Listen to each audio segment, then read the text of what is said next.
Assalamualaikum warahmatullahi wabarakatuh.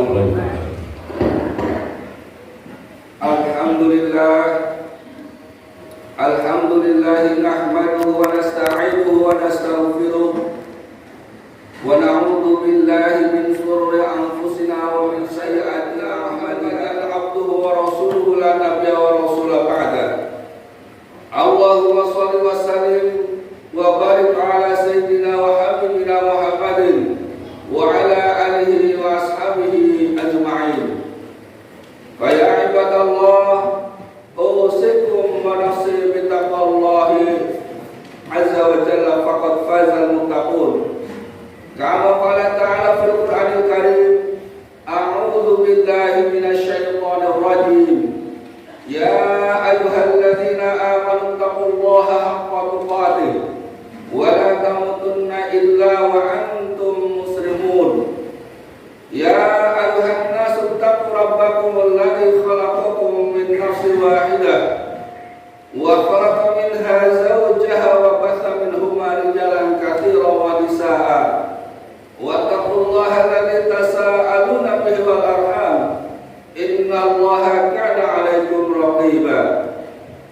Ya ayyuhalladzina amanu taqullaha wa qulu qawlan sadida yuslih lakum a'malakum wa yaghfir lakum dhunubakum wa may yuti'illaha wa rasulahu faqad faza fawzan 'azima. Amma ba'd, ma'asyiral hadirin jamaah Idul Adha rahimani wa rahimakumullah jami'an. Di pagi yang penuh berkah ini kita berkumpul di tempat ini, di Masjid Baitul Muttaqin, untuk bersama-sama merayakan Hari Raya Idul Adha. Dan baru saja kita laksanakan sholat, kita rukuk dan sujud sebagai manifestasi ketaatan kita kepada Allah Tabaraka wa Ta'ala. Kita rayakan Idul Adha tidak dengan hura-hura seperti misalnya menyelenggarakan konser musik ataupun pesta kembang api. Akan tetapi kita kumandangkan kalimat takbir, tahlil, tahmid dan tasbih sebagai ungkapan rasa syukur dan pernyataan atas keagungan dan kebesaran Allah yang Maha Suci lagi Maha Terpuji. Kalimat takbir yang kita kumandangkan bukanlah sekedar gerakan bibir tanpa makna, akan tetapi kalimat takbir yang kita kumandangkan bergema membelah angkasa, sungguh menggetarkan jiwa, hati setiap kita yang bersemayam di dalamnya iman dan takwa, meluluh lantakan keangkuhan dan kesombongan, tunduk, khusyuk, terbenam dalam kesadaran diri. Ya Allah, Engkaulah Dat yang Maha Agung dan Maha Besar. Keagungan dan kebesaranmu meliputi seluruh alam. Ya Allah, Engkaulah Dat yang Maha Suci lagi Maha Terpuji, yang tiada sesembahan yang berhak untuk disibadahi kecuali Engkau ya Rabbul Izzati. Karena itu melalui mimbar ini bukan hanya sekedar basa-basi selaku khatib, saya berwasiat untuk kita semua, mari kita jauhkan dan kita campakkan keangkuhan dan kesombongan diri. Jangan sampai keangkuhan dan kesombongan menjadi penghalang turunnya keridhaan dan rahmat Allah. Sebab betapapun kebesaran yang kita sandang, sungguh kita amat kecil di hadapan Allah. Betapapun perkasanya kita, sungguh kita amat lemah di hadapan Allah. Dan betapapun luas pengaruh serta kekuasaan kita, maka kita di hadapan Allah tiada daya. Kita bukan apa-apa dan bukan siapa-siapa dalam genggaman Allah yang Maha Kuasa. Ma'asyiral hadirin jamaah Idul Adha rahimani wa rahimakumullah. Idul Adha yang kita rayakan setiap setahun sekali. Tanggal 10 Dzulhijjah tidak lepas atau erat kaitannya dengan kisah superheroik perjalanan hidup Nabiullah Ibrahim alaihissalam dan keluarganya. Memang kisah perjalanan hidup Nabi Ibrahim beserta keluarganya syarat dengan hikmah yang dapat kita jadikan teladan dalam kehidupan. Allah Subhanahu wa taala berfirman dalam surat Al-Mumtahanah ayat 4. Qad kanat lakum uswatun hasanatun fi Ibrahim wa ladina ma'ah. Sungguh telah ada di dalam diri Ibrahim bagi kalian suri teladan yang baik dan orang-orang yang bersamanya. Agar kita dapat mengambil pelajaran dari kisah perjalanan hidup Nabi Ibrahim, maka Allah menjadikan sebahagian dari kisah perjalanan Nabi Ibrahim itu menjadi rukun atau sunnah di dalam rangkaian ibadah haji. Di antaranya ialah sya'i, yaitu berjalan atau berlari-lari kecil dari Safa ke Marwah. Allah berfirman, Inna Safa wal Marwata min sya'airillah. Sesungguhnya Safa dan Marwah adalah bagian dari syiar-syiar Allah. Kisah superheroik seperti apakah sya'i atau berlari-lari kecil dari Safa dan Marwah sehingga Allah mengabadikan menjadi salah satu rukun ibadah haji. Ma'asyiral hadirin rahimakumullah. Dikisahkan bahwa Nabiullah Ibrahim sampai usia tuanya, yaitu mencapai usia 86 tahun, baru mendapatkan seorang putra yang bernama Ismail dari hasil pernikahannya dengan seorang wanita, Siti Hajar, yang merupakan istri kedua. Kehadiran buah hati di tengah keluarga Nabi Ibrahim tentu saja sangatlah menggembirakan. Namun kegembiraan itu ternyata tidak bertahan lama. Ketika Nabiullah Ismail alaihissalam masih dalam buayan, masih menusuk kepada ibundanya, turun wahyu kepada Nabiullah Ibrahim alaihissalam untuk menghijrahkan Siti Hajar dan putranya ke suatu tempat yang sangat jauh dari tempat tinggalnya di Palestina, yaitu ke lembah Bakkah. Di mana letak dan seperti apa lembah Bakkah? Pada waktu itu Nabi Ibrahim alaihissalam pun belum mengetahuinya. Namun karena ini perintah Allah, maka segera Nabi Ibrahim meminta kepada Siti Hajar untuk mempersiapkan dan berkemas melakukan perjalanan panjang. Siti Hajar, seorang wanita yang taat dan soleh, maka ia segera memenuhi perintah Nabi Ibrahim alaihissalam suaminya. Tidak bertanya mau kemana, mau dibawa kemana. Maka setelah semua persiapan dirasa cukup, Nabiullah Ibrahim dan Siti Hajar pun kemudian memulai safar yang panjang, di mana jarak antara Palestina sampai ke lembah Bakkah kurang lebih 1.600 km.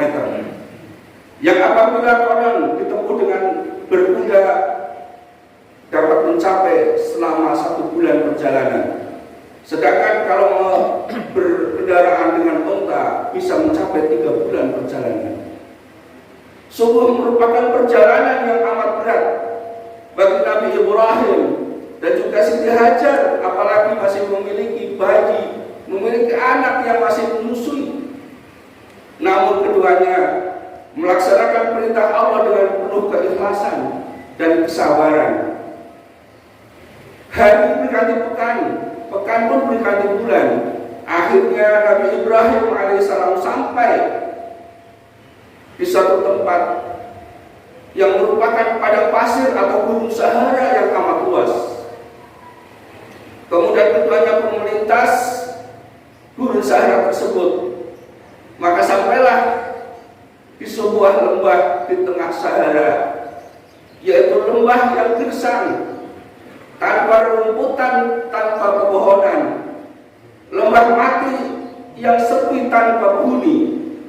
Di tempat inilah kemudian Nabiullah Ibrahim alaihissalam menurunkan Siti Hajar dan putranya, kemudian membuatkan tempat untuk berteduh bagi keduanya, serta meninggalkan perbekalan yang masih tersisa. Setelah itu, Nabiullah Ibrahim hendak beranjak pulang kembali ke Palestina. Meskipun Siti Hajar adalah seorang yang sangat taat, akan tetapi menghadapi situasi seperti ini, maka kemudian bertanyalah Siti Hajar kepada Ibrahim, "Ya Ibrahim, hendak pergi kemanakah engkau? Apakah engkau akan meninggalkan kami di lembah mati ini? Di lembah yang tanpa penghuni, di lembah yang tanpa rerumputan dan pepohonan? Kepada siapakah kami engkau titipkan?" Namun Nabi Ibrahim alaihissalam sama sekali tidak memberikan jawaban. Kemudian terus beranjak. Maka Siti Hajar pun membuntuti dari belakang dan bertanya terus dengan pertanyaan yang sama. Akhirnya Siti Hajar pun sadar bahwasanya apa yang dilakukan Nabiullah Ibrahim tentulah bukan kehendaknya sendiri. Sehingga kemudian Siti Hajar bertanya, "Allahu amaraka bihada." Wahai Ibrahim, apakah ini adalah perintah Allah? Nabi Ibrahim kemudian mengatakan, "Nah, ya, ini adalah perintah Allah." Seketika Siti Hajar menyahut, "Idzan la yudayyun Allah." Apabila ini adalah perintah Allah, maka pastilah Allah tidak akan melentarkan, pastilah Allah tidak akan menyia-nyiakan, pastilah Allah akan membimbing dan memberikan perlindungan. Maka kemudian Nabiullah Ibrahim pergi meninggalkan Siti Hajar beserta putranya. Sebagai manusia biasa, tentulah Nabi Ibrahim merasa redam hatinya menyaksikan anak tercinta dan istrinya berada di tempat yang terasing seperti itu. Maka setelah agak jauh, Nabi Ibrahim naik ke atas bukit sambil melihat lembah Bakah. Beliau mengangkat tangan dan berdoa, di mana doa Nabi Ibrahim ini diabadikan di dalam surat Ibrahim ayat yang ke-37. "Rabbana ini askantu min dzurriyyati biwadin ghairi zar'in 'inda baitikal muharram." Wahai Rabb kami, sesungguhnya aku telah meninggalkan sebagian dari keturunanku di lembah yang tiada pepohonan dekat Baitullah, yaitu rumahmu yang dihormati. Rabbana liyuqimus sholata faj'al af'idatan minan nas tahwi ilaihim. Wahai Tuhanku, yang demikian itu adalah agar mereka mengerjakan sholat, maka jadikanlah sebagian hati manusia cenderung kepada mereka. Warzuqhum min thamarati la'allahum yashkurun. Dan berilah rezeki untuk mereka dari buah-buahan dan agar mereka bersyukur. Sepeninggal Nabi Ibrahim alaihissalam, ma'asyiral hadirin, Siti Hajar memulai kehidupan di lembah mati bersama dua hatinya tercinta. Sehari dua hari perbekalan yang ditinggalkan oleh Nabi Ibrahim alaihissalam pun telah habis. Tiada tersisa makanan dan minuman. Maka mulailah Siti Hajar merasa haus dan lapar. Demikian putranya mulai menjerit, meronta karena air susunya sudah tidak lagi keluar. Apakah dalam keadaan seperti ini Siti Hajar kemudian berputus asa? Tidak. Naluri seorang ibu membangkitkan semangat Siti Hajar. Kemudian beliau meletakkan bayinya dan bangkit mendekat kepada bukit yang terdekat, yang kemudian kita kenal dengan Bukit Safa. Beliau naik, melihat ke kanan ke kiri, adakah manusia di sana yang bisa diminta pertolongannya? Namun ternyata tidak ada. Kemudian beliau turun dari bukit Safa, berlari-lari kecil menuju bukit yang ada di seberangnya, yaitu bukit Marwah. Beliau melakukan hal yang sama, melihat kanan kiri, tapi ternyata tidak ada seorang pun manusia. Akhirnya beliau turun, bolak-balik dari Safa dan Marwah yang kurang lebih 400 meter jaraknya, sampai 7 kali. Inilah kisah superheroik yang kemudian Allah abadikan menjadi rukun haji, yaitu syahid. Kalau Bapak Ibu yang pernah berziarah ke Mekah, baik umrah ataupun haji, tentu pernah melaksanakan syahid. Dan sangat berbeda keadaannya ketika Siti Hajar melakukan syahid atau berlari-lari kecil dari Safa dan Marwah. Beliau dalam keadaan kehausan dan kelaparan, dipanggang terik matahari, dalam kekhawatiran bagaimana nasib anaknya.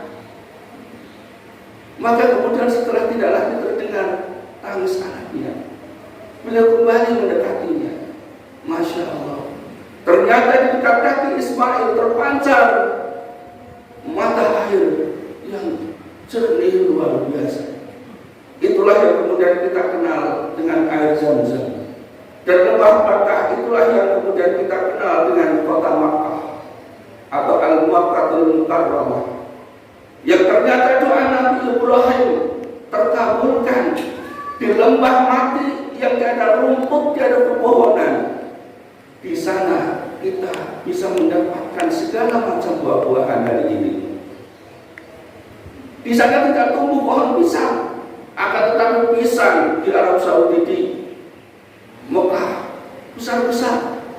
Begitu juga buah-buahan yang lain. Sekarang Mekah menjadi sebuah negeri yang makmur atas berkah dari Allah dan melalui doa Nabi Ibrahim alaihissalam.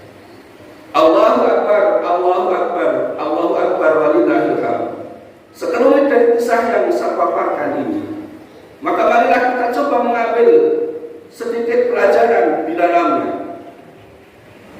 Yang pertama ialah pengajaran tentang iman dan keyakinan.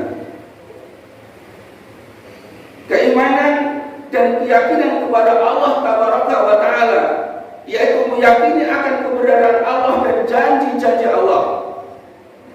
Inilah sesungguhnya yang menjadi asas atau fondasi atau landasan setiap muslim, yaitu percaya, yakin akan keberadaan Allah dan juga janji-janji Allah.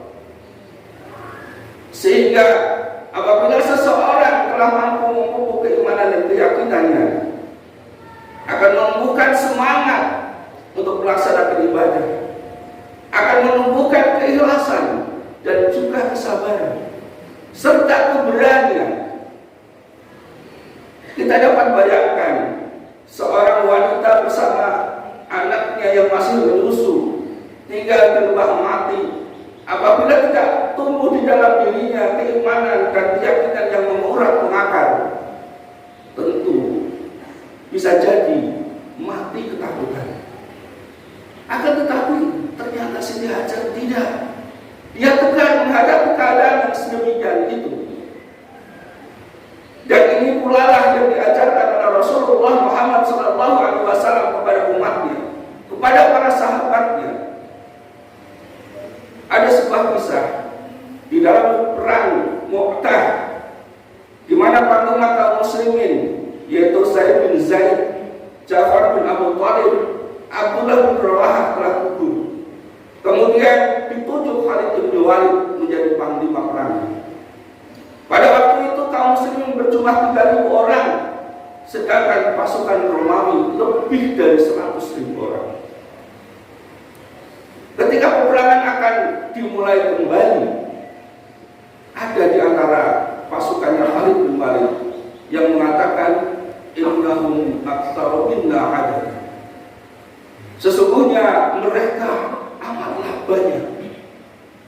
Maka Khalid bin Walid kemudian menyahut, na'am, innahum aktsaru minna adadan walakinnana bil imani quwwatan minhum.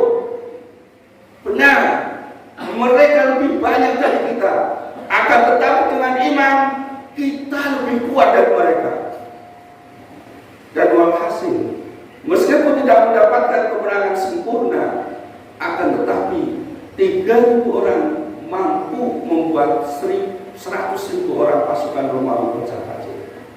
Allahu Akbar, walillahil hamd. Inilah kekuatan iman dan keyakinan yang juga harus kita pupuk di dalam diri kita menghadapi keadaan dan situasi seperti sekarang ini. Maka manakala kita tipis iman dan keyakinan, akan sangat mudah sekali terjerumus ke dalam kemaksiatan. Kemudian pelajaran yang kedua adalah berbaik sangka kepada Allah. Husnudzon. Berbaik sangka kepada Allah ini juga akan memberikan dampak. Allah menurunkan kebaikan kepada kita. Karena di dalam sebuah hadis Rasulullah SAW bersabda, yang merupakan hadis qudsi diriwayatkan oleh Imam Bukhari dan Muslim, yaqulullahu ta'ala ana 'inda dhanni 'abdi bi. Allah berfirman, sesungguhnya aku tergantung bagaimana hambaku. Wa ana ma'ahu idza dzakarani. Aku bersamanya apabila ia ingat kepadaku. Nabi Allah Ibrahim dan Siti Hajar meskipun belum mengetahui tentang rahasia di balik perintah Allah untuk menempati lembah Bakkah yang merupakan lembah mati, akan tetapi tetap berhusnudzon kepada Allah bahwasanya yang diperintahkan oleh Allah pasti akan mendatangkan kemaslahatan, dan apa yang dilarang oleh Allah pasti akan mendatangkan kemudaratan. Ini juga yang harus kita pupuk di dalam diri kita. Apa yang diperintahkan oleh Allah dan Rasulnya, kita sami'na wa ta'ana. Dan apa yang dilarang, kita jauhi sejauh-jauhnya. Berhusnudzon kepada Allah. Dan yang ketiga, yang terakhir, ialah tawakal yang sempurna. Tawakal secara bahasa artinya adalah berserah diri. Imam Ibnu Rajab menyatakan bahwasanya tawakal adalah benarnya penyandaran hati kepada Allah Taala untuk meraih kemaslahatan dan menolak kemudaratan, baik untuk kepentingan dunia dan akhirat, menyerahkan sepenuhnya urusannya kepada Allah dan yakin bahwasanya Allah yang akan dapat memberikan kemanfaatan serta menolak kemudaratan. Ini arti secara istilahnya. Adapun rukun daripada tawakal itu ialah yang pertama, melakukan sebab usaha. Tawakal bukan artinya berserah diri tanpa adanya usaha. Duduk diam, tidak melakukan ikhtiar. Yang dimaksud tawakal di sini adalah ia tetap melaksanakan sebab usaha. Kemudian rukun yang kedua ialah berdoa, menyerahkan segala urusannya kepada Allah dan ridho terhadap ketetapan Allah nantinya. Ini ada pada diri Siti Hajar. Beliau bertawakal secara sempurna kepada Allah Taala. Berdoa dengan tanpa mengenal putus asa, berikhtiar menjemput rezeki atau karunia dari Allah Taala. Dan Allah menyatakan, wa may tawakkal 'ala Allah fa huwa hasbuh. Maka barang siapa yang bertawakal kepada Allah, Allah lah yang akan mencukupinya. Berbeda dengan keadaan kita sekarang ini. Banyak orang yang frustasi bukan karena sedikitnya nikmat yang diberikan oleh Allah kepada kita, akan tetapi karena tipisnya iman, berburuk sangka kepada Allah dan tidak bertawakal kepada Allah. Maka manakala iman dan keyakinan kita kokoh dan kita selalu berhusnudzon kepada Allah serta bertawakal kepada Allah, insya Allah Allah akan selalu memberikan jalan keluar bagi setiap permasalahan yang kita hadapi. Barakallahu wa lakum fil Qur'anil Karim wa nafa'ani bima fihi minal ayati wa dzikril hakim. Aqulu qali hadza wa astaghfirullahaladzim innahu huwal ghafurur rahim. Allahumma shalli ala Muhammad. Allahumma shalli ala Muhammad. صل وسلم على سيدنا محمد.